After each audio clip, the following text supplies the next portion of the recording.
अघोरी घुंघरू की आवाज सुनकर चौंक गया था। वो समझ गया था कि मल्लेच्छिका आने वाली है। पहले भी जब उसने मल्लेच्छिका को बुलाया था तो वो इसी तरह से आती थी। उसने उसकी तलाश में चारों ओर नजरें घुमाई, लेकिन मल्लेच्छिका कहीं दिखाई नहीं दी। एक बार फिर चारों तरफ मरघट सी शांति छा गई। दूर दूर तक हवा की साएं साएं की आवाज के अलावा किसी भी तरह की आवाज सुनाई नहीं दे रही थी। ये देख अघोरी को बहुत अजीब लग रहा था। ये क्या, ऐसा क्यों कर रही हो तुम मल्लेच्छिका? तुम किधर हो? आओ मल्लेच्छिका, ये अघोरी शिवानंद तुम्हारा इंतजार कर रहा है। उसके कहते ही अचानक से उसके ठीक पीछे हवा में हलचल होने लगी। एक भयानक साया उसके पीछे से बड़ी तेजी से गुजरा। आओ, जल्दी आओ। एक बार फिर अघोरी ने उसे बुलाया, मगर इस बार शांति छा गई। ऐसा लग रहा था जैसे मल्लेच्छिका आना नहीं चाहती हो। ऐसा न करो मल्लेच्छिका, मैं बुलाऊं और तुम ना आओ, ऐसा नहीं हो सकता। आओ मल्लेच्छिका, आओ। अघोरी ने गर्दन पीछे की तरफ कर रखी थी। उसने देखा एक बड़े से पेड़ के नीचे एक भयानक काला साया खड़ा था, जिसे देख अघोरी समझ चुका था कि वो कोई और नहीं मल्लेच्छिका है। आओ मल्लेच्छिका, आओ। उसने उसे पुकारा, लेकिन सामने का साया उसके बुलाने पर भी हिला नहीं। उसका ध्यान उसी तरफ था कि तभी उसके सामने की जमीन अचानक से फट गई। अचानक से जमीन फटने की आवाज सुन अघोरी ने एकदम से सामने की तरफ देखा। वो संभल पाता कि तभी उसे फटी हुई जमीन से एक जला हुआ हाथ बाहर निकलता दिखा और उसने झटके से अघोरी की गर्दन पकड़ ली। लो, आ गई मैं अघोरी। मल्लेच्छिका, छोड़। उसने मल्लेच्छिका के हाथ को छुड़ाने की कोशिश की, लेकिन मल्लेच्छिका ने अपनी पकड़ और मजबूत कर दी। कुछ ही पलों में वो उस तरह से बाहर आ गई। उसका पूरा शरीर जला हुआ था, जिस पर फफोले से दिखाई दे रहे थे। उसका चेहरा खून से सना हुआ था। ऐसा लग रहा था जैसे जली हुई चमड़ी को कहीं कहीं से उतार दिया गया हो। उसके शरीर से सड़े हुए मांस की बदबू आ रही थी। कोई भी उसे देखता तो डर की जगह घिन से ही मर जाता, लेकिन अघोरी के ऊपर उस बदबू का कोई असर नहीं था। वो बस उसके हाथ से छूटने की कोशिश कर रहा था। छोड़, आज तू मुझे नहीं मार सकती मल्लेच्छिका। अघोरी, पिछली बार तो मैंने तुझे छोड़ दिया था, लेकिन आज मैं तेरा वीर्य बन करके तुझे हमेशा के लिए खत्म कर दूंगी। उसने अघोरी को ऊपर उठा लिया, जिससे उसका गला दबने लगा। अघोरी को सांस लेने में दिक्कत होने लगी। उसकी आंखें बाहर आ गई। छोड़। नहीं छोड़ूंगी तुम्हें। आज तुझे मुझसे कोई नहीं बचा सकता अघोरी, कोई नहीं। ये अगले ही पल उसने गुस्से में अपने दांतों को पीसते हुए अघोरी को जोर से जमीन पर पटका। वो पीठ के बल जमीन पर जा गिरा। उसको पटकते ही मल्लेच्छिका उसकी तरफ बढ़ी। वो उसके सीने पर बैठने ही वाली थी कि तभी अघोरी ने जोर से अपने पैरों से मल्लेच्छिका की छाती पर वार किया। वो चीखते हुए पेट के बल जमीन पर जा गिरी। शमशान की मिट्टी उसके खून से भरे शरीर पर यहाँ वहाँ चिपक गई। तभी अघोरी एकदम से खड़ा हुआ। मल्लेच्छिका उठती उससे पहले ही अघोरी ने उसकी पीठ पर लात मारते हुए उस पर पैर रख दिया। मल्लेच्छिका गुस्से में गुर्राने लगी। उस पर वार करते से पहले ही अघोरी ने फुर्ती से मल्लेच्छिका के बालों को अपनी कलाई के चारों तरफ लपेट लिया, जिससे दर्द के मारी वो तड़प उठी। इस बार नहीं मल्लेच्छिका, इस बार तू मुझे कमजोर नहीं कर सकती। मैंने कहा था ना कि मैं अब पहले जैसा नहीं हूँ। इस बार मैं तुझे भोगूंगा, जिससे तू सदा मेरे वश में रहेगी। इस बार मैं तेरा गुरूर तोड़ूंगा। उसकी शैतानी निगाहें मल्लेच्छिका के शरीर पर थी। उसे यूं वहशी बने से अपनी तरफ देखकर मल्लेच्छिका डर के मारे सहम सी गई। शिवानंद, छोड़ दे मुझे। तू मेरी शक्तियां चाहता है तो ठीक है, मैं तेरी मदद करूंगी, लेकिन मुझे छोड़ दे। मल्लेच्छिका गिड़गिड़ाई। अघोरी ने उसकी पीठ पर पैर रखा हुआ था और एक हाथ से उसके बालों को खींच रहा था। इस वजह से वो कुछ नहीं कर पा रही। उसे भी यकीन हो गया था कि अघोरी सच में पहले से बहुत ज्यादा शक्तिशाली हो गया है। क्यों? पता चला कि मैं कौन हूँ? अब कर मुझ पर वार। नहीं, मैं अब तुम पर वार नहीं करूंगी अघोरी। मुझे छोड़ दे, फिर तुम जो चाहोगे वो मैं करूंगी। तुम अघोरी लोग तो बहुत दयालु होते हो। करके मेरी गलतियों को माफ करो। उसने अघोरी को बातों में फंसाने की कोशिश की। नहीं, मैं आज तेरा गुरूर तोड़ कर रहूंगा और तेरी शक्तियां उन्हें तो मैं हासिल करके ही रहूंगा, लेकिन अपनी ताकत से। अगले ही पल अघोरी ने उसकी पीठ से पैर हटाया और एक जोर की ठोकर मारकर उसे सीधा कर दिया। मल्लेच्छिका के लंबे बाल अभी भी उसके हाथ में ही थे। सीधे होते ही मल्लेच्छिका ने जल्दी से उठने की कोशिश की, लेकिन अघोरी ने उसके सीने पर लात मारकर उसकी पीठ वापस जमीन से लगा दी। इसके बाद वो उसके ऊपर बैठ गया। ये देखकर मल्लेच्छिका गुस्से में गुर्राने लगी। शिवानंद, जाने दे मुझे, वरना मैं तुझे जिंदा नहीं छोड़ूंगी। अब तू कुछ नहीं कर सकती। जो भी करूंगा मैं करूंगा। अघोरी ने उसके दोनों हाथों को रेत में दबाकर पकड़ रखा था। इस दौरान अघोरी ने उसके बालों पर अपनी पकड़ एक पल के लिए भी ढीली नहीं की थी। उसने अपनी कमर पर बंधी एकमात्र धोती को मल्लेच्छिका के ऊपर आते वक्त ही हटा दी थी, जिसके बाद उसने अपना कुर्ता भी हटा दिया। उसके बालों वाला नग्न सीना देख मल्लेच्छिका सहम गई। तुम ऐसा नहीं कर सकते। मैं एक चुड़ैल हूँ। तुम भूल कैसे गई कि अगर तुम मेरे साथ संभोग कर सकते हो तो मैं क्यों नहीं? मैं बहुत घिनौनी हूँ। तो खूबसूरत हो जाओ। आखिर कभी तो तुम स्त्री रही होगी ना। खूबसूरत बन जाओ मल्लेच्छिका, वरना मैं आज तेरे साथ वैसा सलूक करूंगा जैसा किसी ने करने की भी नहीं सोची होगी। ऐसा ना करो, मुझे छोड़ दो। साली हरामजादी, मानती है कि अगले ही पल अघोरी ने जोर से जैसे ही उसके बालों को खींचा, मल्लेच्छिका का घिनौना शरीर खूबसूरत होने लगा। वो कसम से बला की खूबसूरत थी। गुलाबी होठ, बड़ी बड़ी आंखें, लंबी गर्दन और गर्दन से ठीक नीचे उभार लिया हुआ उसका सीना।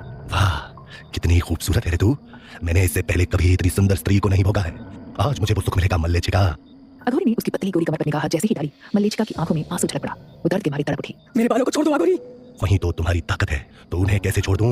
अगले ही पल उसने उसकी साड़ी को उतार फेंका, जिससे मल्लेच्छिका ने अपने दोनों हाथों को अपनी सीने पर लगा लिया। उसकी आंखों में दर्द साफ नजर आने लगा, मगर इससे पहले वो खुद को बचा पाती अघोरी ने एक एक करके उसके सारे कपड़े उतार फेंके। अब वो उसके सामने बिना किसी भी कपड़े के थी। उसे यूं अपने सामने नग्न देख अघोरी की आंखों में वहशीपना उतर आया। अब तुझ में ताकत है तो खुद को बचा ले। अघोरी ने उसके बालों को जोर से झटका तो चीख पड़ी। वो खुद को बचाती उससे पहले ही अघोरी उसके ऊपर आ चुका था। इधर अघोरी के शरीर को अपने शरीर पर पाकर मल्लेच्छिका की आंखें गुस्से से भर गईं और तभी मल्लेच्छिका ने अघोरी को अपने शरीर से हटाने के लिए आखिरी कोशिश की, मगर अघोरी ने अपनी पकड़ को ढीला नहीं किया। साली हरामजादी, नौटंकी करेगी तेरी तो। अगले ही पल अघोरी मल्लेच्छिका के साथ संभोगरत हो गया, जिसके बाद पूरे शमशान में मल्लेच्छिका की चीखें गूंजने लगी। अघोरी की उत्तेजना अब उस पर हावी थी। मल्लेचिका की चीखें भी तेज हो गई थी। इस क्रिया में 2 घंटे से भी ज्यादा का समय हो गया था। जहां मल्लेचिका धीरे धीरे ठंडी पड़ती जा रही थी, वहीं अघोरी में अब भी वही फुर्ती थी। उसकी ताकत खत्म होने का नाम ही नहीं ले रही थी। वहीं मल्लेचिका ने शुरू में जरूर उसको रोकने की कोशिश की, लेकिन अब उसे एहसास हो चुका था कि उसकी कोशिश करने का कोई फायदा नहीं होगा। उसकी ताकत के आगे उसकी एक नहीं चल रही थी। कुछ साल पहले जब उन दोनों की भिड़ंत हुई थी तो अघोरी का हाल उसके जैसा था, लेकिन इस बार हालात अलग थे। अब बस वो यही उम्मीद कर रही थी कि अघोरी बस उसे छोड़ दे। इधर हवेली में आरोही अपने कमरे में लेटी हुई थी। उसकी आंखों से नींद पूरी तरह गायब थी। उसने घड़ी पर नजर डाली तो रात के 2 बज रहे थे। Rajveer, I miss you. पता नहीं क्यों अब मेरा तुमसे दूर रहने का बिल्कुल मन नहीं करता। मेरे लिए ये वक्त काटना बहुत मुश्किल हो रहा है। उसने करवट बदली। कुछ देर और ऐसे ही लेटे रहने के बाद जब उससे रहा नहीं गया तो वो उठकर खड़ी हो गई। उसने धीरे से अपने रूम का दरवाजा खोला और बाहर आ गई। राजवीर के मॉम डैड भी ऊपर वाले गेस्ट रूम में ही थे। इस वजह से आरोही को इतनी सावधानी बरतनी पड़ रही थी। वो इधर उधर देखती हुई धीरे धीरे आगे बढ़ी और राजवीर के रूम का दरवाजा खोलकर अंदर आ गई। थैंक गॉड, राजवीर मेरी बात मानकर डोर लॉक नहीं करता है, वरना तो। वो पीछे मुड़ी तो डिम लाइट में उसे राजवीर बिस्तर पर लेटा हुआ दिखाई दिया। हालांकि वो अपने सिर को बार-बार इधर-उधर घुमा रहा था जैसे उसे अच्छे से नींद ना आई हुई हो। आरोही तुरंत उसके पास गई। राजवीर, ये देखकर आरोही चुपचाप उसके बिस्तर पर कंबल में आकर लेट गई। उसने अपने पैर राजवीर के पैरों पर डाल दिए और उसके पास खिसक गई। I really missed you. तुम्हें पता है मैं बड़ी मुश्किल से छिपती हुई आई हूँ तुम्हारे पास। उसके बाद राजवीर ने कोई जवाब नहीं दिया, जिस पर वो उसके गाल की तरफ बढ़ी। पता नहीं क्या हो गया है, लेकिन उस दिन के बाद से मैं खुद को रोक नहीं पाती हूँ। तुम्हें लग रहा होगा कि तुम्हारी गर्लफ्रेंड कितनी ठगी हो गई है, लेकिन यही सच है। मेरे लव हार्मोन्स बिल्कुल भी मेरे कंट्रोल में नहीं है। I love you so much. Aarohi ने उसके गाल को सहलाते हुए उसे धीरे से चूम लिया। इधर राजवीर आज भी सपने में था। वो नींद में उसी लड़की को महसूस कर रहा था। उसे लग रहा था जैसे वो उस लड़की की गोद में सिर रखकर लेटा हुआ है और वो उसे किस कर रही है। अगले ही पल राजवीर ने उसका हाथ पकड़कर खींचा और उसे खुद से सटा लिया। क्या हुआ? तुम्हें भी अच्छा लग रहा है ना? आरोही खुश हो गई थी क्योंकि अनजाने में राजवीर ने आरोही को अपने करीब खींच लिया था। इधर सपने में राजवीर उस लड़की के सीने की तरफ अपना हाथ बढ़ा रहा था, लेकिन असलियत में ये सब आरोही के साथ हो रहा था। राजवीर के टच से आरोही की सांसें तेज होने लगी। उसका दिल जोर से धड़क रहा था। अगले ही पल राजवीर ने उस लड़की को अपनी बाहों की गिरफ्त में ले लिया था। वो हौले से उसके होठों की तरफ बढ़ा और उसे चूमने लगा। Rajveer, I really like it. इधर आरोही भी उसका साथ देने लगी थी। उसे राजवीर का ये सब करना काफी अच्छा लग रहा था। वहीं राजवीर अपने सपने में उस लड़की को चूम रहा था कि अचानक से उसे अपनी छाती के पास कुछ चिपचिपा सा महसूस हुआ। अगले ही पल उसने आंखें खोली तो सामने काफी अंधेरा था, लेकिन जैसे ही उसने ध्यान से देखा तो चौंक गया। उस लड़की का चेहरा पूरा जला हुआ था। कौन हो तुम? राजवीर ने जोर से उसे धक्का दे दिया, जिससे आरोही बिस्तर से नीचे गिरते गिरते बची। अचानक से राजवीर की ये हरकत देखकर आरोही भी बुरी तरह से चौंक गई थी। वो तुरंत उठकर खड़ी हो गई। वहीं राजवीर भी बैठ गया था। राजवीर, क्या हुआ? तुम इतनी जोर से क्यों चौंक गए? आरोही को समझ नहीं आया। उसने देखा राजवीर पूरी तरह से घबराया हुआ था। उसके माथे पर पसीना छलकने लगा था। उसकी सांसें भी तेज हो रखी थी। वो लड़की? कौन सी लड़की राजवीर? तुमने फिर से कोई सपना देखा क्या? आरोही के पूछने पर राजवीर का ध्यान उसकी तरफ गया। उसे अपने रूम में पाकर राजवीर छल्ला गया। तुम यहाँ क्या कर रही हो? राजवीर, मैं तो तुमसे मिलने। क्या मिले? तुम्हें कोई सेंस है या नहीं? इतनी रात में आने का क्या मतलब हुआ? राजवीर, हुआ क्या है? तुम ऐसे क्यों रिएक्ट कर रहे हो? मैं आरोही हूँ यार, कोई और नहीं। आखिर मैं तुमसे मिलने नहीं आऊंगी तो भला कौन आएगा? दिखाई देता है मुझे, इसलिए पूछ रहा हूँ कि क्यों मेरे पीछे पड़ी रहती हो? मैं जहाँ जाऊँ वहाँ जाती हूँ और अब तो रूम में भी चैन से सोने नहीं देती। क्या है ये सब? राजवीर बुरी तरह से भड़क उठा था। उसकी ऐसी बात सुन आरोही सन्न रह गई थी। राजवीर, प्लीज थोड़ा धीरे बोलो, तुम्हारे मॉम डैड भी हैं, प्लीज। राजवीर को इतना अग्रेसिव देखकर आरोही ने उसे शांत करने की कोशिश की। उसे राजवीर का ये बिहेवियर काफी अजीब लग रहा था। होने दो, आई डोंट केयर, लेकिन तुम्हारी सारी हरकतें मुझे पसंद नहीं। तुम ऐसे क्यों बोल रहे हो? तुम तो मुझे बहुत प्यार करते हो ना। इनफैक्ट अभी कुछ देर पहले ही तुम कितने अच्छे से बिहेव कर रहे थे। फिर ये सब क्या हुआ अचानक से? कुछ नहीं हुआ है और तुम प्लीज अपने रूम में जाओ अभी। पर तुम। Please Aarohi, just leave. Rajveer को यूं गुस्से में देखकर आरोही की आंखों में आंसू आ गए। और हाँ, दोबारा मेरे रूम में बिना मुझसे पूछे एंटर मत करना। Now just go. आरोही उसके इस तरह से बोलने से बहुत ज्यादा हर्ट हो गई थी। वो तुरंत रोते हुए रूम से बाहर निकल गई। हालांकि उसे बिल्कुल भी समझ नहीं आ रहा था कि जिस राजवीर ने उसके साथ कभी ऐसा बिहेव नहीं किया, वो आज उससे ऐसे क्यों बात कर रहा था। जब कुछ देर पहले ही वो उससे इतना प्यार कर रहा था तो अचानक से ऐसे भड़क क्यों गया। इधर दूसरी तरफ शमशान घाट में कुछ देर मल्लेचिका के साथ संभोग करने के बाद जैसे ही अघोरी शांत हुआ तो उसने मल्लेचिका की ओर देखा। वो बुरी तरह से कांप रही थी। उसकी हालत देखकर अघोरी हंसते हुए उसके ऊपर से उठ गया। मैंने कहा था ना, इस बार हार तुम्हारी होगी मल्लेचिका। अघोरी उसकी तरफ घूर रहा था। वहीं मल्लेचिका रेत पर ऐसे पड़ी हुई थी जैसे उसके भीतर बिल्कुल भी जान न बची हो। अगले ही पल अघोरी ने एक छोटी सी शीशी उठाई और उसका ढक्कन खोलकर कुछ बुदबुदाने लगा। कुछ ही सेकंड्स में मल्लेचिका का शरीर धुएं में तब्दील होने लगा। वो धुआं इकट्ठा होकर शीशी के भीतर चला गया, जिसके बाद अघोरी ने उसे बंद कर दिया। कल की, अब मुझे बस उस दिन का इंतजार है जब मैं तुम्हें भी इसी तरह कैद करूंगा, जब तुम्हारा गुरूर भी इसी तरह तोड़ूंगा, तुम्हारे साथ भी इसी तरह संभोग करूंगा और फिर तुम्हारी शक्तियों का उपयोग करके मैं यानी अघोरी शिवानंद इस दुनिया में काली शक्तियों का राजा बन जाऊंगा। अघोरी की आंखों में कल्कि के लिए नफरत साफ देखी जा सकती थी। हालांकि क्या वो मल्लेचिका की तरह किसी दिन कल्कि को अपने काबू में कर सकेगा, ये तो वक्त ही बताने वाला था। सूरज ढलने वाला था। राजवीर और आरोही की पूरी फैमिली गार्डन में बैठी हुई थी। हालांकि आरोही वहां नहीं थी। जहां वो लोग शाम की चाय और स्नैक्स का मजा ले रहे थे, वहीं दूसरी तरफ कुछ वर्कर्स उनकी सगाई से जुड़ी प्रिपरेशन का काम निपटा रहे थे। ज्यादातर काम हो चुका था, लेकिन लाइटिंग का काम अभी भी बाकी था। राजवीर चुपचाप बैठा उन्हें ही देख रहा था। उसे रात के अपने बिहेवियर को लेकर बहुत गिल्ट महसूस हो रहा था। आई एम रियली सॉरी यार, कल पता नहीं अचानक से मुझे ऐसा क्या हो गया था। उसे समझ नहीं आ रहा था कि उसने ये सब कैसे कर दिया था। आज आरोही ने उससे बात तक नहीं की थी, इसलिए उसे कुछ भी अच्छा नहीं लग रहा था। इधर दूसरी तरफ आरोही अपने रूम में थी। वो बिस्तर पर लेटी हुई थी। इस दौरान उसकी आंखों से आंसू बह रहे थे। रात से ही वो बहुत दुखी थी और जब भी अकेली होती तो रात की बात याद करके उसे रोना आ जाता। आरोही मैडम, उसकी नौकरानी पंखुड़ी अंदर आ गई। आरोही को पता था कि सब नीचे हैं, इसलिए उसने दरवाजा खुला ही छोड़ दिया था। क्या है? ठाकुराइन साहब आपको नीचे गार्डन में बुला रही हैं। मुझे नहीं जाना कहीं। मैडम, ठाकुर साहब और बाकी सब वही हैं। ठाकुर साहब ने भी आपको आने के लिए कहा है। आप नहीं जाएंगी तो अच्छा नहीं लगेगा। ठीक है, आ रही हूँ। आरोही अपने आंसू पोंछते हुए उठी और वॉशरूम की तरफ बढ़ी थी कि तभी पंखुड़ी की नजर उसके चेहरे पर पड़ी तो उसने उसे टोक दिया। अरे आरोही मैडम, आप रो रही थी, क्या हुआ? पंखुड़ी ने जैसे ही पूछा उसे गुस्सा आ गया। Do your own business, okay? मैं क्या कर रही हूँ क्या नहीं, इस पर तुम्हें ध्यान देने की जरूरत नहीं है, समझी? Sorry madam. पंखुड़ी ने सिर झुकाया और जल्दी से उसके कमरे से बाहर चली गई। इनका अलग ही जाता है। कुछ लड़ाई हो गई शायद। इतने दिनों से तो सब सही था और अब अचानक। खैर, मुझे क्या? Do your own business. उसको आरोही के बिहेवियर पर काफी गुस्सा आ रहा था। इधर कुछ ही देर बाद जब आरोही नीचे गार्डन में पहुंची तो सब आपस में हंसी मजाक कर रहे थे। राजवीर, अब तक तो तुमने खूब एंजॉय किया, लेकिन अब देखना बहुत जल्द वो दिन भी आएगा जब तुम्हारी आजादी छीन जाएगी। फिर एंजॉय सिर्फ आरोही करेगी, तुम्हारी मॉम की तरह। उसकी बात पर सभी लोग हंस पड़े थे। हालांकि राजवीर बस मुस्कुरा कर रह गया था। बिल्कुल सही कहा ज्ञानेंद्र जी ने। एक बार शादी हो जाए तो बस फिर औरतों के इशारों पर ही नाचना होता है। सूरजभान सिंह की बात पर सहलकवत ने हैरानी से उसे देखा, क्योंकि ठाकुर इस वक्त अपने रंग ढंग बिल्कुल ही बदल चुका था। उसे कभी भी सहलकवत की बात मानना तो दूर, सुनी तक नहीं थी। और आज राजवीर के मॉम डैड के सामने ऐसे खुद को दिखा रहा था जैसे वो सहलकवत के इशारों पर ही चलता हो। भाई कुछ भी हो, मैं तो बहुत खुश हूँ क्योंकि मेरी बेटी को पति और मुझे दामाद बिल्कुल हीरा मिला है, हीरा जो मेरी बेटी को इतना प्यार करता है और साथ ही इज्जत भी। उन्होंने राजवीर की तारीफ की तो आरोही को वापस रात वाली बात याद आ गई। तभी सहलकवत की नजर आरोही पर पड़ी। अरे आरोही बेटा, आ गई तुम? आओ आओ, हम सबके साथ आकर बैठो। आरोही चुपचाप जाकर उनके पास वाली चेयर पर बैठ गई। बेटा क्या हुआ, इतना उदास क्यों लग रही हो? तुम्हारी तबीयत तो ठीक है ना? कुछ नहीं आंटी, मैं ठीक हूँ। आरोही ने एक नजर राजवीर की तरफ देखते हुए धीरे से जवाब दिया। राजवीर भी उसी की तरफ देख रहा था। उसे आरोही को ऐसे उदास देखकर अच्छा नहीं लग रहा था, लेकिन सबके सामने वो कुछ कर भी नहीं सकता था। वो लोग फिर बातों में लग गए कि तभी एक तेज आवाज उन्हें सुनाई दी। अलख निरंजन।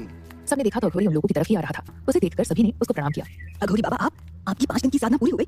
हाँ ठकुराइन, पूरी हो गई। फिर तो इस साधना का जो उद्देश्य था बाबा वो भी पूरा हो गया होगा। मतलब आपको विशेष शक्तियां मिल गई होंगी अब। पूछने के दौरान सूरजभान सिंह की आंखों में चमक थी, जिसे देखकर अघोरी मुस्कुरा दिया। हाँ, वो भी हो गया ठाकुर। भैरव की कृपा से मुझे विशेष शक्तियां भी मिल गई, जिनसे मैं आपके परिवार और दूसरों की सहायता कर सकूंगा। ये तो बहुत अच्छा हुआ। भोलेनाथ हमारे बच्चों पर भी कृपा करे, जिससे उनका आगे का जीवन अच्छा हो और उन्हें किसी भी प्रकार की बाधा का सामना न करना पड़े। सही कह रही हो ठकुराइन, मुझे भी उसी विषय में चिंता हो रही है। चिंता हो रही है? मतलब अब क्या समस्या हो गई बाबा? ठकुराइन, तुम्हें तो मालूम ही है कि इस गांव की ये मान्यता है कि अगर गांव में किसी भी प्रकार की अनहोनी हो जाए तो कुछ दिनों तक कोई भी शुभ कार्य नहीं होता। उसकी बात पर सहलकवर और बाकी लोग चौंक गए। उनके दिमाग में एक पल के लिए कल्कि का ख्याल आया, क्योंकि उनके गांव में अनहोनी का मतलब था कल्कि। हाँ, लेकिन हम विजय की मौत से उबर चुके हैं और अभी तो कोई अनहोनी नहीं हुई है। फिर आप ऐसा क्यों कह रहे हैं? ठाकुर सूरजभान सिंह को भी समझ नहीं आ रहा था कि आखिर अघोरी बाबा कहना क्या चाहते हैं। बताइए बाबा, आपका कहने का मतलब क्या है? ठाकुर, विजय की मौत के बाद तो हम सब भी यही सोच रहे थे कि अब कोई अनहोनी ना हो, और जब मुझे नई शक्तियां प्राप्त हुई तो कुछ अलग अनुभव भी हुआ। कैसा अनुभव बाबा? मुझे ऐसा आभास हो रहा है जैसे गांव में कोई अनहोनी होने वाली है। यदि ऐसा कुछ होता है तो फिर इनकी सगाई को टालना पड़ेगा। अघोरी की बात सुनकर विद्या जी चिंतित हो गई। उन्हें ये सब सुनकर अच्छा नहीं लग रहा था। ये आप क्या कह रहे हैं? आप इतने शुभ अवसर पर इस तरह की बातें कैसे कर सकते हैं अघोरी बाबा? अचानक से राजवीर की मां भड़क गई थी। देखिए देवी, अब ये सब तो ईश्वर के हाथ में है, इसलिए हमें बहुत ध्यान रखना होगा। मेरी तरफ से भी कोशिश रहेगी कि ऐसा कुछ ना हो, और आप सभी ईश्वर से प्रार्थना कीजिए कि इन दोनों की सगाई में कोई बाधा ना आए। अघोरी की बात सुन सभी के खुशी से भरे चेहरों पर चिंता की लकीरें आ गई। उन लोगों के दिमाग में अब यही सवाल था कि आखिर अब नई समस्या कौन सी आने वाली है? आखिर वो अनहोनी कैसी होगी? अब किसके साथ बुरा होने वाला है? राजवीर और उसकी फैमिली के अलावा वहां मौजूद हर कोई अब यही सोच रहा था कि आखिर अब कौन सी अनहोनी होगी जिससे राजवीर और आरोही की सगाई रुक सकती है। ठाकुर सूरजभान सिंह भी यही सोच रहा था। तभी अघोरी बाबा सूरजभान सिंह की तरफ बढ़ा। ठाकुर, मुझे तुमसे कुछ बात करनी है। जी। वो अघोरी के साथ एक तरफ चला गया। इधर विद्या जी को ये सब देखकर फिर से अजीब लग रहा था। उन्हें न जाने क्यों अघोरी पर शक हो रहा था। एक तो पहले इतनी जल्दी सगाई की बात करना, और फिर ये सब, मुझे कुछ भी सही नहीं लग रहा। और ये ठाकुर साहब इस अघोरी की इतनी बात क्यों मानते हैं कि तुरंत इसके पीछे चल देते हैं? उन्होंने मन ही मन सोचा। इधर अघोरी और सूरजभान सिंह आपस में बातें कर रहे थे। अघोरी बाबा, क्या हुआ? आप ये सब बातें क्यों कह रहे थे? क्या सच में गांव में कोई अनहोनी होगी? ठाकुर, तुमने ही तो कहा था कि राजवीर का हम फायदा भी उठा लें और तुम्हारी बेटी उससे दूर भी हो जाए। हाँ, तो अब मैं इस सगाई को रोकने जा रहा हूँ। क्या मतलब? कैसे? आप क्या करने वाले हैं? वो तुम्हें पता चल जाएगा। बस तुम आज रात को राजवीर को मेरे पास ले आना। लेकिन बाबा, अगर सगाई होगी ही नहीं तो राजवीर क्यों रुकेगा यहाँ? और बिना रुके वो हमारा काम कैसे करेगा? राजवीर हमारा काम करेगा, तुम फिक्र न करो। मैं आज रात उसे कल्कि को खत्म करने की योजना बताने वाला हूँ। पर मुझे अभी समझ नहीं आ रहा है, सगाई रुकेगी तो राजवीर तो अपने माँ बाप के साथ जाएगा ना, वो भला हमारा काम क्यों करेगा? ठाकुर, मैंने कहा था ना कि राजवीर वही करेगा जो मैं चाहूंगा। तुम बस मुझ पर भरोसा रखो। ठीक है बाबा, मैं उसे ले आऊंगा।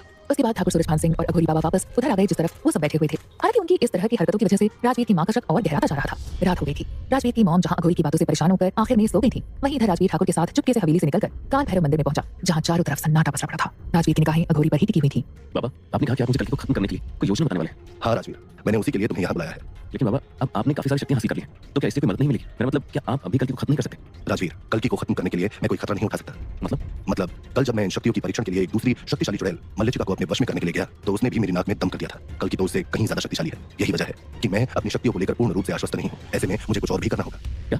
मुझे कुछ और काली शक्तियों की जरूरत होगी। हम किसी भी हाल में इस बार कल्कि को बचने का कोई मौका नहीं दे सकते। तो अब आप क्या चाहते हैं? सहायता। इस काम में मुझे 2 लोगों की सहायता चाहिए। कौन 2 लोग बाबा? तुम और आरोही। आरोही? लेकिन आरोही कैसे सहायता कर सकती है बाबा? अघोरी ने आरोही का नाम लिया तो राजवीर ही नहीं सूरजभान सिंह भी चौंक गया। कर सकती है। तुम दोनों एक दूसरे से बहुत प्रेम करते हो। ऐसे में अगर तुम दोनों साथ आ जाओ तो किसी भी काली शक्ति का सामना कर सकते हो। वैसे तो ये काम बहुत खतरनाक है, लेकिन मुझे विश्वास है कि तुम दोनों ये कर लोगे। अघोरी ने आंखों में ही सूरजभान को आश्वस्त करते हुए जवाब दिया, मगर कहीं न कहीं ठाकुर सूरजभान सिंह टेंशन में था। आपकी योजना क्या है अघोरी बाबा? साफ साफ बताइए। राजवीर के पूछने पर अघोरी चुप हो गया। वहीं ठाकुर भी अब ये सोच रहा था कि आखिर ऐसी क्या योजना है जिसमें अघोरी को राजवीर के साथ साथ आरोही की भी जरूरत पड़ेगी। उसे अपनी बेटी को लेकर फिक्र हो रही थी। क्या हुआ बाबा? बताइए ना कि हमें क्या करना होगा। राजवीर, जो काम मैं तुम दोनों को सौंपने वाला हूँ वो इतना आसान नहीं होने वाला है, इसलिए अपने मन को पहले ही मजबूत कर लो। मैं कल्कि को खत्म करने के लिए कुछ भी करने को तैयार हूँ बाबा, आप चिंता मत कीजिए। राजवीर के चेहरे पर कॉन्फिडेंस साफ झलक रहा था। अच्छी बात है। देखो, अभी के लिए तो तुम्हें बस अपनी सगाई के बारे में ही सोचना है। इस योजना पर कार्य तो हम तुम दोनों की सगाई के बाद ही शुरू करेंगे, लेकिन फिर भी मैं तुम्हें परिस्थिति समझा देता हूँ। जी हाँ, तो बात यह है कि कल्कि को खत्म करने के लिए मेरे पास पर्याप्त शक्तियां नहीं है। मेरे पास मल्लिका के जैसी कुछ और चुड़ैलें भी हैं, लेकिन उनमें इतनी ताकत नहीं है कि वे कल्कि का सामना कर सकें। इसलिए इस बार मेरी शक्तियों को बढ़ाने के लिए केवल मुझे ही नहीं बल्कि तुम लोगों को भी मेरे जितना ही प्रयास करना होगा। मतलब तुम्हें मेरे लिए कुछ विशेष चीजों की व्यवस्था करनी होगी। कैसी चीजें बाबा? सूरजभान सिंह भी अब उन चीजों के बारे में जानना चाहता था जिसके बारे में अघोरी बाबा बात कर रहा था। तुम लोगों ने देखा ही होगा कि मेरे पास एक अभिमंत्रित खोपड़ी है। हाँ बाबा देखा, और आपने ये भी बताया था कि वो खोपड़ी है जिससे आप अपनी सभी शक्तियों को नियंत्रित करते हैं। सीधे शब्दों में कहूं तो वो आपके लिए कंप्यूटर का सीपीयू है। सही कहा, लेकिन अगर हमें कल्कि जैसी चुड़ैल को काबू में करना है तो मुझे अपनी शक्तियों को और ज्यादा बढ़ाने की जरूरत होगी। और ज्यादा शक्तियां बढ़ाने के लिए मुझे ऐसी ही 3 और खोपड़ियों की आवश्यकता होगी। ये तीनों ही खोपड़ियां देश के अलग अलग हिस्सों में मौजूद 3 बड़े शमशान घाटों से तुम दोनों को लानी होगी। साथ ही उन तीनों खोपड़ियों की भी अलग अलग विशेषताएं होंगी। ओह, और वो विशेषताएं कैसी होंगी? मेरा मतलब आपको कैसी खोपड़ियां चाहिए होंगी? उनमें से एक खोपड़ी एक ऐसी स्त्री की होनी चाहिए जो अतृप्त हो, जिसकी मौत बहुत ही कम उम्र में हुई हो और उसकी इच्छाएं अधूरी रह गई हो। उसे जागृत करने और अभिमंत्रित करने में मुझे आसानी होगी। इसलिए तुम लोगों को एक वैसी खोपड़ी की तलाश करनी होगी। अघोरी ने बताया तो राजवीर सोच में पड़ गया। बाबा लेकिन हमें ये सब कैसे पता चलेगा? कैसे हम ऐसी खोपड़ी को ढूंढ पाएंगे? तुम्हें ये तो पता ही होगा कि हिंदू धर्म में किसी भी मृत व्यक्ति को तब जलाया जाता है जब वो वयस्क हो चुका हो। वहीं मुस्लिम धर्म में उन्हें जमीन में दफनाया जाता है। कहीं कहीं आज भी ऐसी परंपराएं हैं जहां स्त्री पुरुषों के शवों को सीधे ही गंगा जी में प्रवाहित कर दिया जाता है। तो ऐसी ही जगहों की तलाश करने के लिए मैं तुम्हें एक मंत्र दूंगा। मंत्र? कैसा मंत्र बाबा? कर्ण पिशाचिनी मंत्र। उस मंत्र को बोलने पर वो कर्ण पिशाचिनी तुम्हारे सामने प्रकट हो जाएगी। वही कर्ण पिशाचिनी तुम्हें बताएगी कि ऐसी स्त्री की खोपड़ी तुम्हें कहां पर मिलेगी। इसके लिए तुम दोनों को पहले बनारस जाना होगा। उसके आगे का रास्ता तुम्हें कर्ण पिशाचिनी बताएगी। और बाकी 2 खोपड़ियां वो कहां पर मिलेंगी बाबा? उनके बारे में भी तुम्हें कर्ण पिशाचिनी बता देगी। बाकी की दोनों खोपड़ियां पुरुषों की होंगी। तुम्हें जल्द से जल्द ये तीनों खोपड़ियां लेकर आना होगा। लेकिन बाबा ये काम इतना खतरनाक है, हम ये सब कैसे करेंगे? अगर किसी को पता चल गया तो आई मीन रास्ते में हमें पुलिस भी तो पकड़ सकती है। राजवीर जानता था किसी भी ह्यूमन बॉडी पार्ट को इस तरह से लेकर आना इतना आसान काम नहीं था। वो दोनों कहीं पर पकड़े भी जा सकते थे। ऐसे भी उसे समझ नहीं आ रहा था कि आखिर कैसे वो इस काम को अंजाम देगा। राजवीर ये सोच रहा था कि आखिर कैसे वो उन तीनों खोपड़ियों को लेकर आएंगे। तभी उसे अघोरी बाबा की आवाज सुनाई दी। इसका इंतजाम तो ठाकुर सूरजभान सिंह को करना होगा। क्यों ठाकुर, तुम कर लोगे ना? मेरा मतलब पुलिस इनका रास्ता न रोके, इसका इंतजाम तुम कर लोगे? ठीक है बाबा, वैसे तो ये मुश्किल होगा लेकिन मेरी काफी जानकारी है तो मैं इंतजाम कर सकता हूँ। ठीक है, फिर हम ये काम जरूर पूरा करेंगे बाबा। कैसे भी करके हम खोपड़ियों को आपके पास लेकर आएंगे। राजवीर, ये काम इतने से ही नहीं पूरा होगा। मतलब? अघोरी ने कहा तो राजवीर चौंक गया। वो सोच रहा था कि अब उन्हें और क्या करना होगा। ये सब लाने के बाद तुम दोनों को कलकत्ता जाना होगा। कोलकाता? लेकिन वहां क्यों? क्योंकि कलकत्ता में ही वो काली शक्तियों का ग्रंथ मिलेगा जो तुम लोगों को मेरे लिए लेकर आना है। काली शक्तियों का ग्रंथ? हाँ, पर परेशानी ये है कि वो काली शक्तियों वाला ग्रंथ कलकत्ता के एक भूतिया पुस्तकालय में रखा हुआ है। भूतिया लाइब्रेरी? हाँ, और वहाँ एक ऐसी आत्मा रहती है जो उस पुस्तकालय में किसी को रात में तो क्या दिन में भी नहीं फटकने देती है। जिसने भी उस काली शक्तियों के ग्रंथ को हासिल करने की कोशिश की है वो वापस नहीं आ पाया है। लेकिन वो आत्मा ऐसा क्यों कर रही है? वो आत्मा नहीं चाहती है कि कोई भी उस ग्रंथ का उपयोग करके काली शक्तियों से लड़े और उन्हें खत्म कर दे। इसलिए वो उस ग्रंथ की रक्षा कर रही है। ओह, तो मतलब आज तक कोई भी उस ग्रंथ को हासिल करने का साहस नहीं दिखा सका है। बात यह है कि सभी लोगों को उसके बारे में जानकारी ही नहीं है और जो कुछ लोगों को मालूम भी है उनकी वहां जाने की हिम्मत नहीं होती, क्योंकि जिन्होंने भी वहां जाने की कोशिश की है या तो उनकी मौत हो गई है या फिर वे पागल हो गए हैं। ओह, हाँ, इसीलिए तो मैंने पहले ही कहा था कि यह काम इतना आसान नहीं है। लेकिन बाबा, आप उस किताब या ग्रंथ जो भी है उसका करेंगे क्या? क्योंकि उसमें ही लिखे हुए मंत्रों और उन खोपड़ियों का उपयोग करके मैं कल्कि पर वार करूंगा। तभी मेरे लिए कल्कि को काबू में करना आसान होगा। ठीक है, मैं आपकी बताई हुई ये सारी चीजें जरूर लेकर आऊंगा। तुम्हारा तो ठीक है राजवीर, लेकिन आरोही, मुझे आरोही की चिंता हो रही है। क्या बाबा आप इस काम को अंजाम नहीं दे सकते? नहीं ठाकुर, उन खोपड़ियों को लाते ही मुझे उन्हें अभिमंत्रित करने का काम शुरू करना होगा। अगर मैं कलकत्ता चला गया तो फिर उन खोपड़ियों को अभिमंत्रित कौन करेगा? तुम समझ रहे हो ना मैं क्या कहने का प्रयास कर रहा हूँ? जी बाबा, समझ गया हूँ, लेकिन आरोही ये काम कैसे करेगी? मुझे अभी काफी डर लग रहा है। जैसा कि मुझे लगता है वो खोपड़ियां प्राप्त करना तो इतना मुश्किल नहीं होगा। हो सकता है कि कुछ बुरी शक्तियां बीच में अड़चन डालें, लेकिन उनका सामना तुम लोग कर सकते हो। लेकिन पुस्तकालय में रहने वाली वो खतरनाक रूह किसी भी पुरुष को अंदर नहीं घुसने देगी। वो पुरुषों से बेहद नफरत करती है और ऐसी स्थिति में राजवीर तुम्हें आरोही की मदद की जरूरत होगी। लेकिन बाबा आरोही के लिए तो मुझे भी फिक्र हो रही है। उसने तो कभी ऐसी चीजों का सामना भी नहीं किया है। ऐसे में क्या सच में आरोही अंदर जाकर वो ग्रंथ लेकर आ पाएगी? हाँ, वो कर लेगी। अघोरी ने कह तो दिया था, लेकिन ये सब सुनकर ठाकुर सूरजभान सिंह को थोड़ा सही नहीं लग रहा था। लेकिन तभी अघोरी ने उसे इशारा किया। ठाकुर, तुम परेशान ना हो, तुम्हारी बेटी को कुछ नहीं होगा। उसे इतना कमजोर मत समझो। वो सब तो ठीक है अघोरी बाबा, लेकिन एक परेशानी ये भी तो है ना कि क्या आरोही इस काम के लिए तैयार भी होगी? आप तो जानते ही हैं कि वो बचपन से ही दुख सुविधाओं के बीच पली बड़ी है। मुझे नहीं लगता कि वो इस सब के लिए मानेगी। उसे डर भी तो कितना लगता है। तो उसे मनाना होगा, क्योंकि हमारे पास दूसरा विकल्प नहीं है। आरोही को राजवीर के साथ जाना ही होगा। ठीक है, हम कोशिश करेंगे उसे तैयार करने की। फिर राजवीर तो है ही ना। आरोही राजवीर से इतना प्यार करती है तो मुझे लगता है वो राजवीर के लिए तो मान ही जाएगी। हमें इसी की उम्मीद करनी होगी। राजवीर, तुम्हें अब कैसे भी करके आरोही को मनाना होगा। जी बाबा जी। राजवीर ने मुस्कुराते हुए जवाब दिया और उसके बाद राजवीर और ठाकुर दोनों ही उस मंदिर से बाहर आ गए। इस दौरान राजवीर भी काफी परेशान हो गया था। उसे नहीं पता था कि वो आरोही से कैसे हेल्प मांगेगा। सब हम दोनों के रिश्ते को कितना अच्छा मानते हैं। सबको यकीन है कि हम एक दूसरे के लिए कुछ भी कर सकते हैं। और मैंने आरोही को रात में इस तरह से बोल दिया। मुझे आरोही को मनाना ही होगा। राजवीर कैसे भी करके आरोही को मनाना चाहता था, लेकिन आरोही ने अब तक उससे बात तक नहीं की थी। इधर दूसरी तरफ सूरजभान सिंह अपनी अलग सोच में गुम था। हालांकि उसके दिमाग में भी आरोही का ही ख्याल चल रहा था। अघोरी बाबा ने कहा था कि वो राजवीर और आरोही की सगाई रोक देंगे, लेकिन अगर ऐसा हो गया तो भला आरोही राजवीर के साथ जाने के लिए कैसे तैयार होगी? उसे तो वैसे भी राजवीर से शादी करने के अलावा और कुछ दिखाई नहीं देता, और वही नहीं होगी तो इस खतरनाक काम के लिए कैसे हाँ करेगी? उन दोनों के मन में ही सवाल थे। हालांकि कल क्या होने वाला था उसका उन्हें कोई अंदाजा नहीं था। वो बस अपनी तरफ से कोशिश ही कर सकते थे।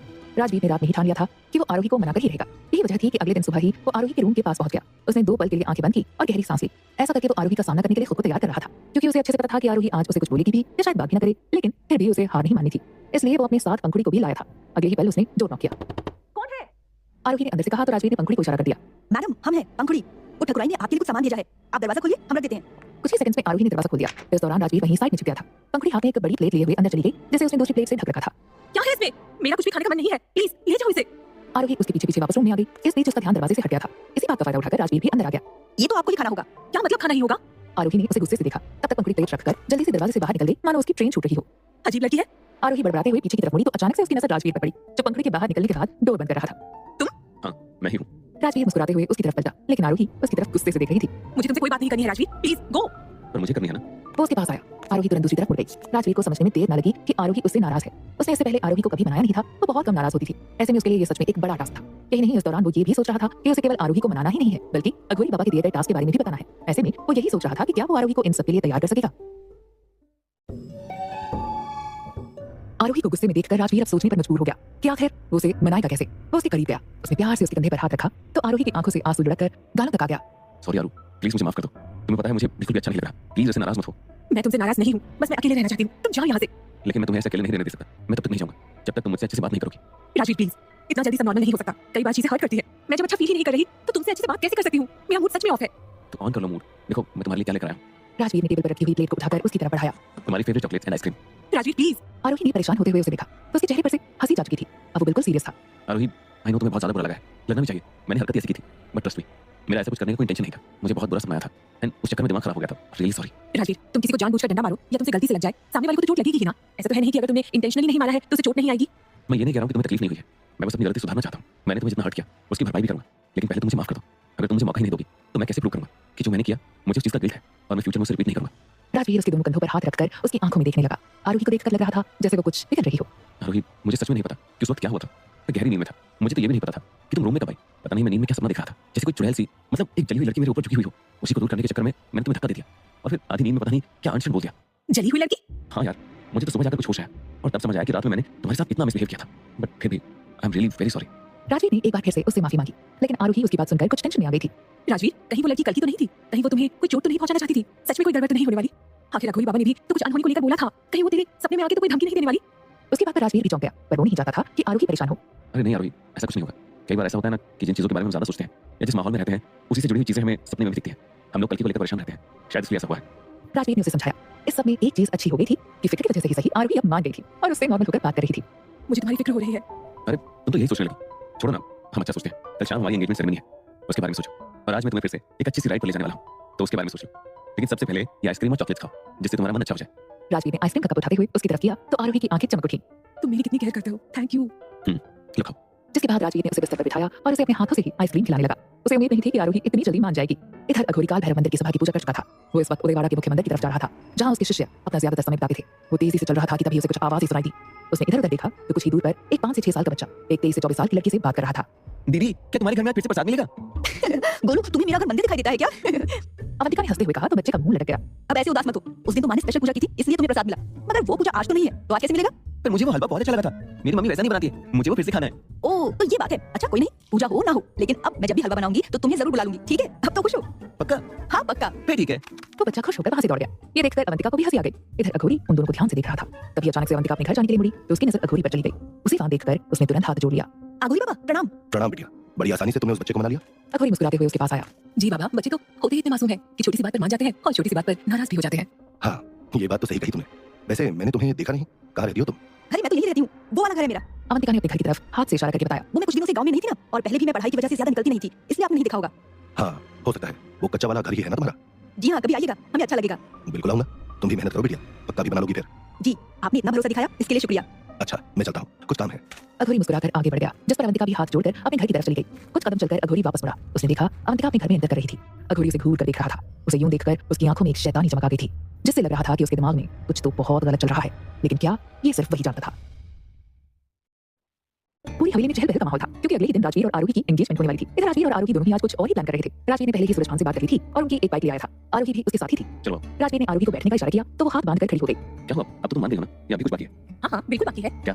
आज तो मुझे नहीं, बल्कि मैं तुम्हें बाइक राइड पर लेके जाऊंगी। राजवीर ने चौंक कर उसे देखा तो आरोही मुस्कुरा दी। यस माय डियर वीर, चलो नीचे उतरो। मर गए। मुझे लग रहा है जैसे तुम्हें हमारी जिंदगी से बिल्कुल भी प्यार नहीं है। क्या कहा? और नहीं तो, अगर तुमने बाइक चलाई तो आज का दिन हमारी लाइफ का आखिरी दिन होगा। राजवीर ने रोनी सी सूरत बनाई तो आरोही ने उसके कंधे पर मुक्का मारा। बकवास ना करो, मुझे बुलेट चलानी आती है, ओके? लेकिन जब मैं चला सकता हूँ तो तुम क्यों चलाना चाहती हो? वैसे भी तुम इसे एक पनिशमेंट के रूप में देख सकते हो। तुम्हारी पनिशमेंट यही है कि तुम मेरे पीछे बाइक पर बैठो। तुम पक्का मरवाओगी। अब बहुत हुआ, बड़े आए पक्का मरवाऊंगी। मुझे बाइक अच्छे से चलानी आती है, इसलिए खुद को ही ज्यादा बड़ा बाइकर समझने की भूल मत करो। अच्छा चलो वो भी देखते हैं कितनी अच्छी बाइक है। राजवीर बड़बड़ाया तो आरोही ने उसकी तरफ आंखें तरे कर दी, जिस पर राजवीर बाइक से नीचे उतर गया। आरोही आगे बैठी और उसने बाइक स्टार्ट कर दी। अब आओ भी। हाँ जय बजरंगबली, आज तो तेरी ही मेहर है, बचा लियो बस। उसने फिर से आरोही को चढ़ाया और उसके बाद उसके पीछे बैठ गया। अगली ही पल आरोही तेजी से हवेली से बाहर निकल गई। जहाँ एक तरफ राजवीर और आरोही दोनों ही रोमांटिक बाइक राइड के लिए एक बार फिर हवेली से बाहर निकल गए थे, वहीं दूसरी तरफ मौका देखकर अवंतिका भी आज एक बार फिर अपने खेत में थी। गौरी भी उसके बगल में बैठी हुई थी। हालांकि हमेशा के मुकाबले गौरी आज कुछ ज्यादा ही परेशान लग रही थी। आई एम सॉरी ना, मैंने आपसे प्रॉमिस किया था ना, लेकिन मैं उसे निभा नहीं पाई। पर अब मैं पूरी कोशिश करूंगी कि आपकी बार बाबा को बोल दूं कि हम ये खेत बोएंगे, फिर चाहे कुछ भी हो जाए। अवंतिका ने गौरी की आंखों में देखते हुए कहा, मगर वो कुछ नहीं बोली। उसे यूं चुप देखकर अवंतिका को बुरा लग रहा था। क्या हुआ, आप मुझसे नाराज हो? नहीं, ऐसी कोई बात नहीं है। खेत बोने के लिए आप कभी भी अपने बाबा को मना सकती हो। इसमें भला बुरा मानने की क्या बात है? तो फिर आप उदास क्यों लग रही है? बस ऐसे ही मुझे ना जाने क्यों अजीब सा महसूस हो रहा है। मेरी दाईं आंख फड़क रही है, ऐसा लग रहा है जैसे कुछ बुरा होगा। गौरी अचानक से सीरियस हो गई थी। कुछ बुरा होगा? मतलब आप कहना क्या चाहती हैं? क्या बुरा होगा? पता नहीं, लेकिन हाँ, जब भी कुछ गलत होता है मेरी दाईं आंख फड़कने लग जाती है। ये सब कुछ नहीं होता, मैं नहीं मानती। लेकिन मैं मानती हूँ। अच्छा, अभी मैं चलती हूँ और हाँ, आप भी अपना ख्याल रखिएगा। गौरी झट से अपनी जगह से खड़ी हुई और उसके बाद वहां से जाने लगी। वहीं दूसरी तरफ अवंतिका वहां खड़ी यही सोचने लगी थी कि आखिर क्या बुरा होगा। मुझे लगता है कोई परेशान होगी, मुझे वापस चलना चाहिए। इधर आरोही बाइक को दौड़ाते हुए मेन सड़क पर आ चुकी थी। इस दौरान वो काफी अच्छे से बाइक चला रही थी, जिसकी खुशी उसके चेहरे पर साफ दिखाई दे रही थी। क्यों, आपको नहीं लग रहा है ना कि ये हमारा आखिरी दिन है?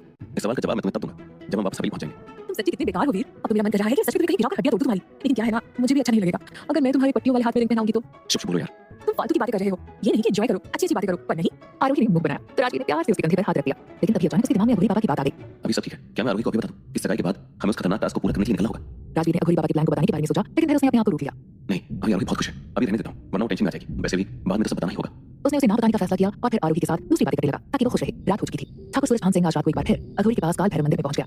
उसके चेहरे पर चिंता की लकीरें खिंची हुई थी। वहीं अघोरी आज बिल्कुल निश्चिंत सा बैठा हुआ था। उसके चेहरे से कहीं लग नहीं रहा था कि वो थोड़ा सा भी परेशान है। बाबा, मैं यहाँ हमारी चिंता के मरे जा रहा हूँ और आप आराम से बैठे हुए हैं, तो क्यों चिंतित हो? मैंने तो पहले ही कहा था कि तुम निश्चिंत होकर सगाई की तैयारियां करो और बाकी सब मुझ पर छोड़ दो। कौन सी तैयारियां बाबा? सब कुछ तो हो चुका है, सबको निमंत्रण दिया जा चुका है, खाने पीने और हवेली की साज सज्जा से जुड़े सारे काम भी पूरे हो चुके हैं। तब तो बहुत अच्छी बात है, अब तो तुम्हारी भाग दौड़ खत्म हो गई होगी, तो आनंद लो इन सबका। अघोरी फिर मुस्कुराया तो ठाकुर झल्ला उठा।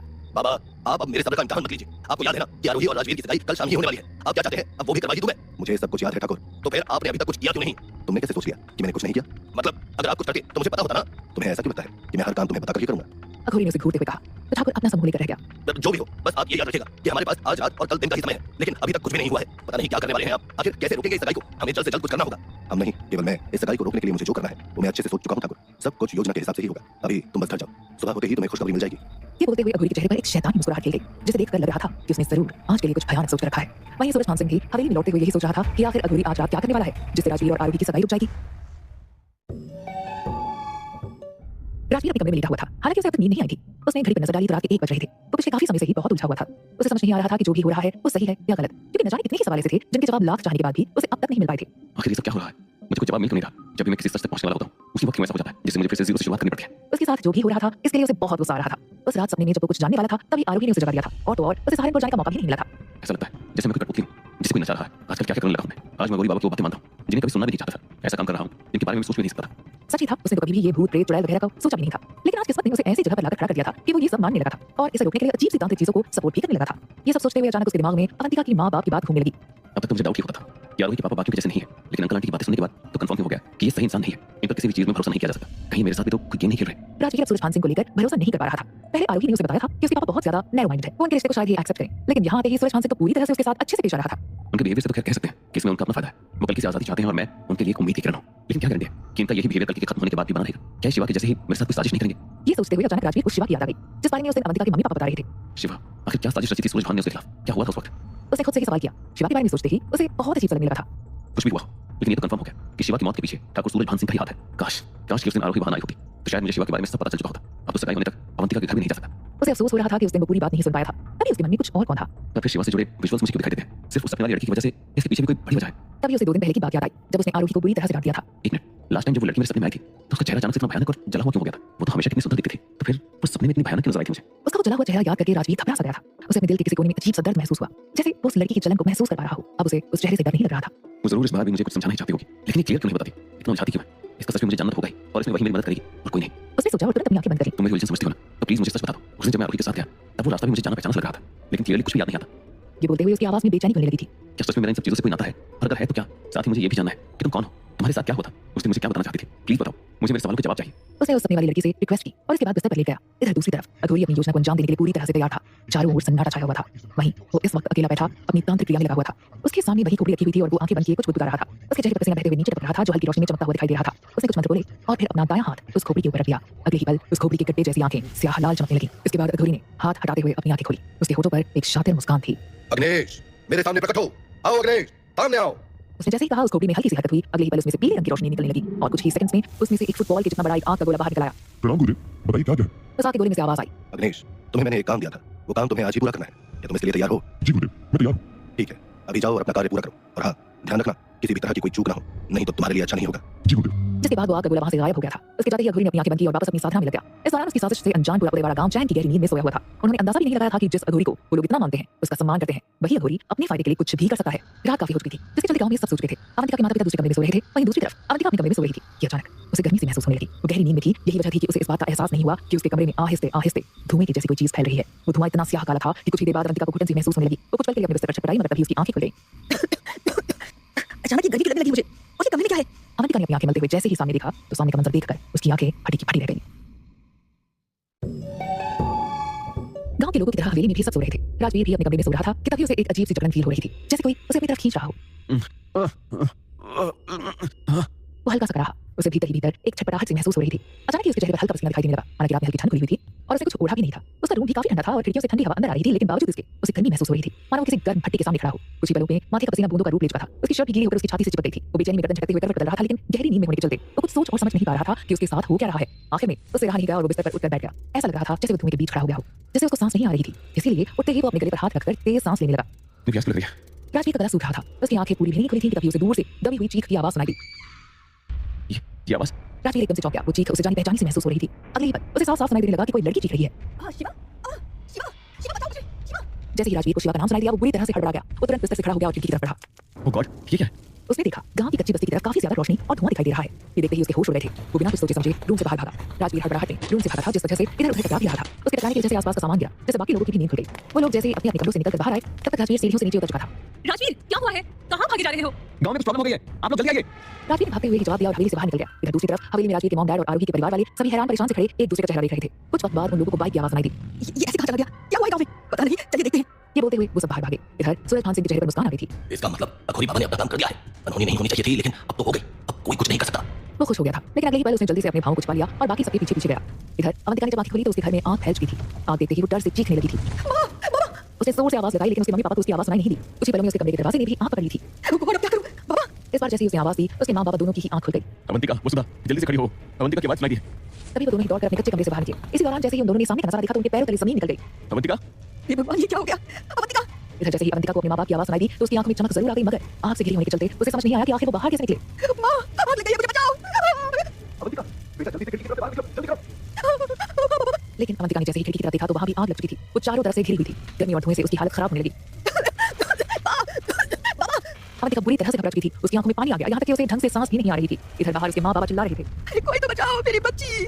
बचाओ, कोई तो उसे बाहर निकालो। वो दोनों चिल्ला रहे थे, लेकिन आग कुछ ही देर में इतनी ज्यादा बढ़ गई थी कि किसी की भी अंदर जाने की हिम्मत नहीं हो रही थी। हालांकि उस वक्त बाहर की तरफ आग नहीं थी, इसलिए एक दो लोग भीतर जाकर जीवन राम और वसुधा को तो खींचकर बाहर निकाल लाए थे।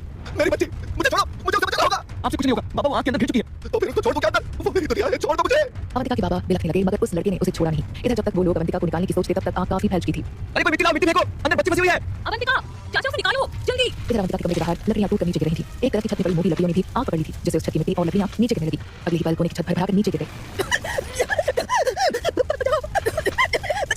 अवंतिका का दम घुट रहा था। ऊपर से आग की आंच से उसकी हालत खराब थी। उसके नीचे की जमीन भी अब गर्म हो गई थी। यही वजह थी वो चारपाई के ऊपर खड़ी हो गई थी। अभी भी आग उसके बिस्तर के पास नहीं पहुंची थी, इसलिए वो बची हुई थी। इधर बाहर लोग आग के ऊपर पानी और मिट्टी फेंक रहे थे, लेकिन उसका कोई असर नहीं हो रहा था।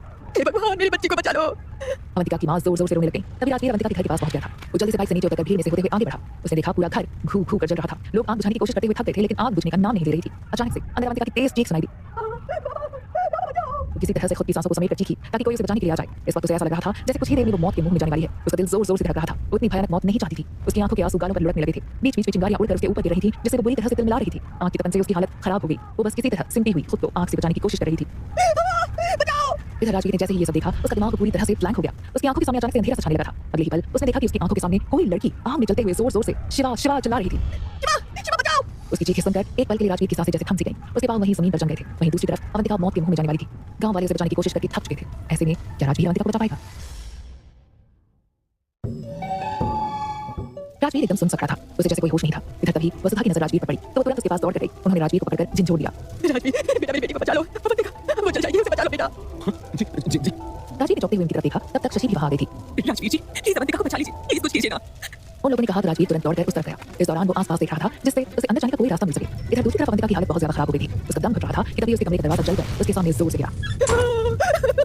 क्या करूं? बाबा जी, प्लीज प्लीज मुझे बचा लो। अवंतिका को डर की वजह से रोना आ रहा था। उसे समझ नहीं आ रहा था कि वो कैसे बाहर निकले। वो बस भगवान से यही प्रार्थना कर रही थी कि वो किसी तरह से उसकी जान बचा ले। इधर राजवीर ने इधर उधर नजर दौड़ाई तो उसे एक बूढ़े आदमी के पास एक कंबल नजर आया। उसने झटके से वो कंबल खींचा और पानी की बाल्टी में डुबा दिया। अगले ही पल राजवीर ने कंबल उठा और जिस तरफ आग कम थी उस तरफ दौड़ गया। अरे समझ कर राजवीर भैया ध्यान से। राजवीर तेजी से आग में से कूदते फांदते हुए घर के अंदर चला गया। तब तक ठाकुर परिवार और राजवीर के मॉम डैड भी वहां आ चुके थे। उन सबने जैसे ही राजवीर को अंदर जाते हुए देखा उनकी जान हलक में आ गई। घर का काफी सारा हिस्सा टूट कर गिर चुका था। हालांकि भीतर वाले कमरे की तरफ जिसमें अवंतिका थी वहां आग सबसे ज्यादा थी। राजवीर उसी तरफ जाने की कोशिश कर रहा था। राजवीर आग बहुत है और अब उस लड़की को बचाना नामुमकिन है, तुम बाहर आ जाओ। सूरज खान सिंह भी चिल्लाया। वो जहां राजवीर के इस तरह से आग में कूद जाने से ना खुश था वहीं दूसरी तरफ उसे इस बात की खुशी भी थी कि अब अवंतिका की मौत हो जाएगी, जिससे ये हादसा एक बड़ी अनहोनी में बदल जाएगा। वाह खोरी बाबा, अब बात है क्या योजना बनाई है आपने। अब तो इस लड़की को राजवीर भी नहीं बचा सकता। राजवीर प्लीज बाहर आ जाओ। आरोही को भी घबराहट हो रही थी। राजवीर ने एक बार उन लोगों की तरफ देखा और फिर अंदर की तरफ चला गया। इधर दूसरी तरफ अघोरी अपनी साधना में लगा हुआ था। उसने आंखें खोली और अपने पास रखी हुई हड्डी को उठा लिया। उसने उस हड्डी को खोपड़ी के ऊपर 3 बार फिराया। इसके बाद उसे कुछ बुदबुदाते हुए वापस आंखें बंद कर ली। कुछ देर तक उसकी पलकों के भीतर से उसकी पुतलियां हिलती हुई सी नजर आई और फिर उसके चेहरे पर मुस्कुराहट आ गई। अगले ही पल वो जोर जोर से हंसने लगा। वाह अग्नेश वाह, तुमने सच में बहुत अच्छा काम किया है। मुझे तुमसे यही उम्मीद थी। उसने अपनी दिव्य शक्ति से गांव में जो भी हो रहा था उसे साफ साफ देख लिया था। दूसरे ही पल वहीं आग का गोला प्रकट हो गया। धन्यवाद गुरुदेव, सब आपकी ही कृपा है। वो तो ठीक है, लेकिन अब तुम अपनी शक्तियों को और विकराल करो। वो लड़की बचनी नहीं चाहिए और उसकी मौत ऐसी हो कि आने वाले कई सालों तक लोग इसे भूल ना पाए। जो आज्ञा गुरुदेव ऐसा ही होगा। वो आग का गोला फिर से गायब हो गया। इधर राजवीर अब गांव वालों को दिखाई नहीं दे रहा था। सुनिए कुछ कीजिए, राजवीर को बाहर निकालो प्लीज। विद्या जी ने ज्ञानेंद्र जी का हाथ पकड़कर उन्हें झंझोड़ा। उनकी आंखों में आंसू आ गए थे। वहीं आरोही भी अपने पापा से राजवीर को बाहर निकालने के लिए रिक्वेस्ट कर रही थी। पापा कुछ कीजिए। राजवीर किसी ने फायर ब्रिगेड को बुलाया है नहीं। राजवीर के डैड ने आसपास के लोगों से पूछा। जी मैंने कॉल की थी, क्या आते होंगे। सूरज खान जी, हमें फायर ब्रिगेड के सहारे ही नहीं रहना चाहिए, खुद भी कोशिश करनी चाहिए, वरना कुछ भी हो सकता है। इधर अवंतिका के माँ बाबा की रो रो कर हालत खराब हो रखी थी। वो तो गांव वालों ने उन्हें जबरदस्ती पकड़ के रखा हुआ था, वरना वो खुद ही भीतर जाना चाहते थे। हे भोलेनाथ, कोई अनहोनी मत होने देना। दोनों बच्चों को ठीक रखना भोलेनाथ। उन्होंने भगवान से प्रार्थना की। फिलहाल इसके अलावा वो और कुछ नहीं कर सकती थी। तभी शशि को अचानक कुछ सूझा और उसने चिल्लाते हुए सबसे कहा, इस तरह चीखने चिल्लाने से कुछ नहीं होगा। हमें अवंतिका और राजवीर जी को बाहर निकालने के लिए रास्ता बनाना होगा। लेकिन हम क्या करें।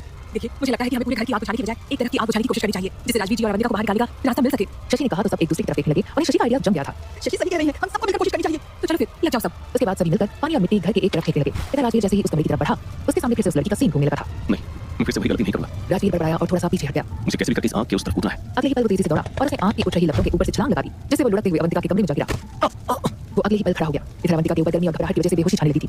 वो लहरा कर गिरने ही वाली थी कि तभी राजवीर ने उसे पकड़ लिया।